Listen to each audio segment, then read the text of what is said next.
Well, good morning, ladies and gentlemen, and welcome to Grumman Pilot's YouTube channel. And this morning we want to talk about our Canopy Latch Post. It's amazing what you see when you get to examine the airplanes in the fleet. Here's somebody did it with a double stack of nylock washers for a number 8 screw.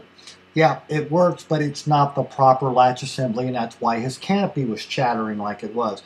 Wasn't getting something good to lock down on. Plus, it's not doing the piece in the canopy any good either.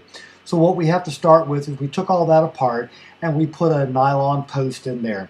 And then the nylon post is coupled with an 832 rev nut, and then the screw comes in from the bottom into its counterfeit bore, and that's what makes up the exact thing that you need in your canopy latch.